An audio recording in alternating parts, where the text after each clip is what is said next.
Class 10th Science NCERT Activity 9.2. This is our activity 9.2, and in this activity we will see the Mendeleev's law of inheritance. In figure 9.3, what experiment do to confirm that the F2 generation did in fact have a 1:2:1 ratio of capital T, small t and small t trade combination. ये जो हमारा figure है 9.3, इसमें क्या show किया गया है? Inheritance of trade over 2 generation. ये जो साइंटिस्ट थे मेंडलीव, उन्होंने 2 पी प्लांट लिए, एक टॉल और एक ड्वार्फ शॉर्ट. एक टॉल प्लांट, एक शॉर्ट प्लांट, और दोनों क्या थे? होमोजाइगस प्लांट थे. इन दोनों में जब उन्होंने क्रॉस करवाया तो जो सारे प्लांट थे वो सारे प्लांट टॉल हुए. और फिर जब उन्होंने F1 जनरेशन के प्लांट लिए और उन दोनों प्लांट में अगेन उन्होंने क्रॉस करवाया तो जो अगले जनरेशन F2 जनरेशन के प्लांट थे वो सेकेंड जनरेशन में हमें एक शॉर्ट कैरेक्टर भी देखने को मिला. Mendelian law of segregation. तो सबसे पहले उन्होंने 2 पी प्लांट लिए, एक टोल और एक ड्वार्फ.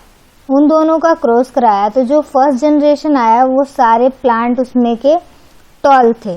फिर फर्स्ट जनरेशन के प्लांट लिए और उन दोनों प्लांट्स में क्रॉस कराया तो जो सेकंड जनरेशन के प्लांट हुए उनमें हमें ड्वार्फ कैरेक्टर भी देखने को मिला.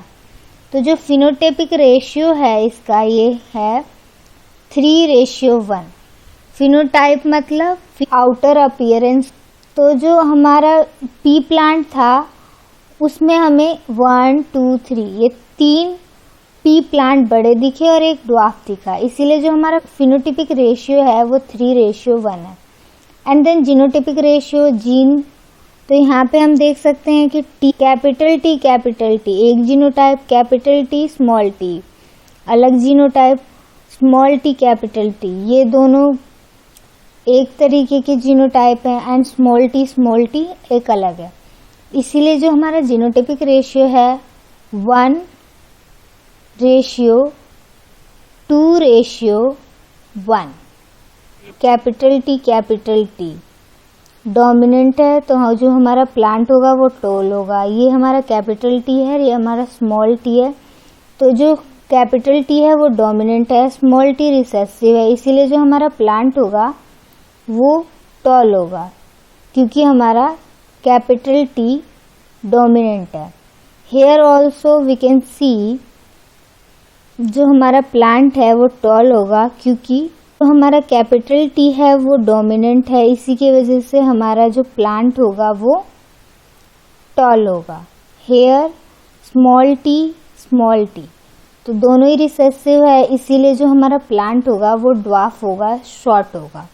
10 phenotypic ratio is 3:1 and genotypic ratio is 1:2:1. Then test cross. In a test cross, a unknown genotype is crossed with homozygous recessive genotype T and T. एक test cross में क्या होता है, हमें किसी भी प्लांट या किसी भी चीज का जीनोटाइप पता नहीं होता है तो उसको हम होमोजाइगस रिसेसिव जीनोटाइप के साथ क्रॉस करवाते हैं और अननोन जीनोटाइप को डिटरमाइन करते हैं. And the test cross is used to determine the zygosity of an individual with unknown genotype. जिस इंडिविजुअल का जीनोटाइप पता नहीं होता है उसके जाइगोसिटी को पता करने के लिए हम क्या करते हैं? टेस्ट क्रॉस करते हैं. तो सबसे पहले हम लेते हैं होमोजाइगस अननोन इंडिविजुअल, उसका क्रॉस कराते हैं होमोजाइगस रिसेसिव जीनोटाइप से. तो अननोन में हम ले लेते हैं कैपिटल टी. तो जो capital T here small T. तो जो हमारा कैपिटल टी स्मॉल टी के साथ क्रॉस होगा तो यहाँ पे कैपिटल टी डोमिनेंट होगा और स्मॉल टी रिसेसिव है, इसीलिए जो हमारा प्लांट होगा या फिर इंडिविजुअल होगा वो टॉल होगा। Here also same thing happen, ये भी टॉल होगा, ये भी टॉल होगा और ये भी टॉल होगा। तो जो हमारा जीनोटिपिक रेशियो आएगा वो भी 1 आएगा and phenotypic ratio is also 1। सबसे पहले हमने लिया था होमोजाइगस प्लांट, अब हम लेंगे हेटेरोजाइगस इंडिविजुअल और प्लांट जिसका जीनोटाइप अननोन है और उसको हम क्रॉस कराएंगे रिसेसिव होमोजाइगस जीनोटाइप से।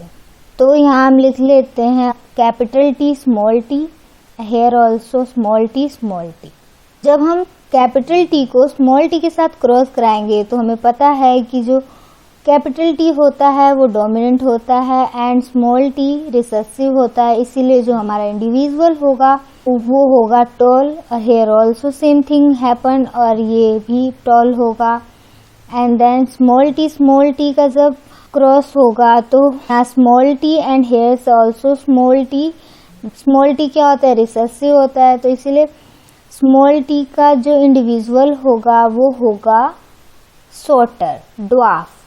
And here also small T and small T, तो जो इंडिविजुअल होगा वो अगेन शॉर्ट होगा। तो जो जीनोटाइप होगा वो हमारा होगा 1:1, क्योंकि यहाँ पे 2 तो हमारे हैं टॉल एंड 2 हैं शॉर्ट, इसीलिए जो जीनोटिपिक रेशियो होगा वो 1:1 होगा। देन टेस्ट क्रॉस, यहाँ पे टेस्ट क्रॉस क्या है, यहाँ पे है जो होमोजाइगस हमारा अननोन प्लांट है, होमोजाइगस रिसेसिव जीनोटाइप है, इन दोनों का क्रॉस होगा तो हमें 4 प्लांट मिलेंगे, वो सेम ही होंगे, वो सारे टॉल होंगे, तो इनका जो जीनोटाइप होगा वो 1 होगा। एंड देन जब हमने हेटेरोजाइगस अननोन प्लांट लिया और उसका क्रॉस कराया होमोजाइगस रिसेसिव के साथ, तो जो हमारा F2 जनरेशन होगा उसमें हमें टॉल एंड ड्वार्फ दोनों कैरेक्टर देखने को मिलेंगे, इसीलिए जो हमारा जीनोटिपिक रेशियो होगा वो होगा 1:1। And here also same thing will happen and here then we will take small T unknown plant and homozygous recessive genotype, and we will see in second generation all plant are recessive, having character short, dwarf character. Pure variety give one phenotype. तो जो pure variety है वो एक ही तरीके की phenotype देंगे and impure variety gives 2 type phenotype, 1 and 2. So this is all about this activity. If you have any queries, you can ask in comment box. Thank you.